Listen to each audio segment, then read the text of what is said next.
Pak Peter dan teman-teman, selamat pagi. Saya Irene Yohana dari kelas 12 MIPA nomor absen 9. Pada video kali ini, saya akan membahas tentang ancaman negara. Selamat menyaksikan.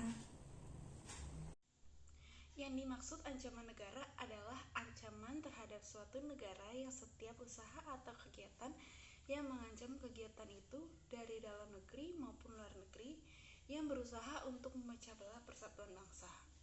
Contoh ancaman dari dalam negeri yaitu berkembangnya paham intoleransi antar umat beragama. Hal ini sangat berbahaya apabila dibiarkan, karena dengan adanya sikap intoleransi akan membuat hubungan dalam masyarakat menjadi terpecah belah, sehingga isu-isu seperti agama, ras, atau perbedaan lainnya akan sangat mudah dimainkan bagi orang-orang atau pihak-pihak yang ingin memecah belah persatuan bangsa Indonesia. Selanjutnya, contoh ancaman negara dari luar negeri yaitu adanya upaya-upaya agresi atau serangan militer secara langsung ke wilayah negara kesatuan Republik Indonesia. Hal ini bertujuan untuk meneror atau merebut wilayah negara kesatuan Republik Indonesia. Selanjutnya, jelaskan yang saya ketahui tentang ancaman negara di bidang politik.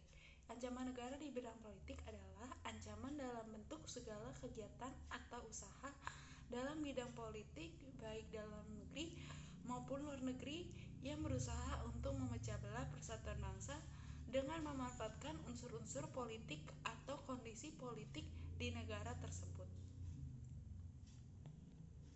Selanjutnya, contoh kasus ancaman negara di bidang politik, yaitu yang pertama yang dari dalam negeri, yaitu saat ini sedang terjadi di negara kita ya, banyaknya para calon pemimpin daerah dan calon pemimpin bangsa cenderung melakukan kampanye dengan menggunakan isu-isu sara dan rasisme. Dan saya juga melihat bahwa para calon pemimpin bangsa pada saat ini cenderung hanya ingin berkuasa saja tanpa memperdulikan masyarakat Indonesia yang mengalami penindasan maupun tanpa mengutamakan program-program yang dapat membangun kehidupan bangsa yang lebih baik dan lebih sejahtera. Selanjutnya, yang saya ketahui tentang ancaman negara dari bidang politik yang berasal dari luar negeri, yaitu adanya perdebatan dan rasa ingin mempengaruhi satu sama lain sesuai dengan sistem politik yang dianut oleh negara itu sendiri. Contohnya adalah negara Kepulauan Vanuatu yang memprovokasi organisasi PBB agar ikut mendukung kemerdekaan daerah Papua, yang dimana daerah Papua sendiri adalah daerah dari bagian bangsa Indonesia. Selanjutnya yaitu jelaskan sanksi pidana bagi pelaku atau pelanggar ancaman negara di bidang politik. Sanksi pidana bagi pelaku atau pelanggar ancaman negara di bidang politik, khususnya dalam SARA, adalah bisa dijerat oleh Undang-Undang Nomor 40 Tahun 2008 tentang penghapusan diskriminasi ras dan etnis.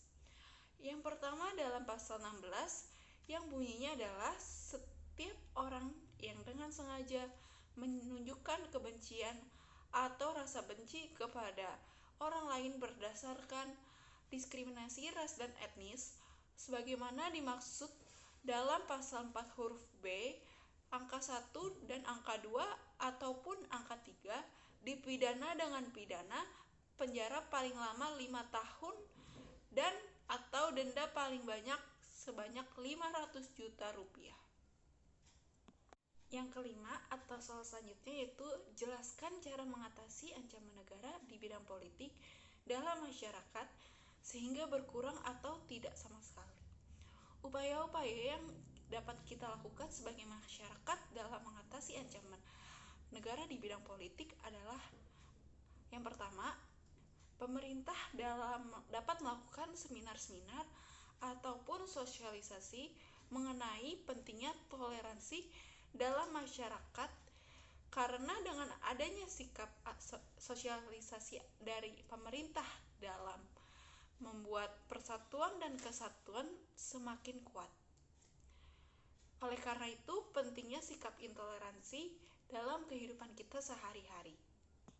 Upaya selanjutnya yaitu membuat para pemimpin untuk mempunyai pemikiran dan hati nurani agar dalam berkampanye, para calon pemimpin bukan hanya mementingkan kekuasaannya sendiri, melainkan memikirkan masyarakat dan berkampanye dengan visi misi yang jelas dan sesuai dengan apa yang ingin dilakukan dalam pemerintahan itu, serta membangun tanpa menggunakan isu-isu sara dan rasisme dalam politik untuk menarik dukungan dari warga. Hal ini sangat perlu dilakukan dari sekarang agar kondisi politik Indonesia yang sedang dilanda krisis politik bisa secara kembali normal dan politik menjadi politik yang indah dan yang dimana bisa membuat masyarakat lebih bahagia, sejahtera, dan tentram. Sekian video yang bisa saya sampaikan. Mohon maaf apabila ada kesalahan kata ataupun kata yang tidak berkenan. Terima kasih.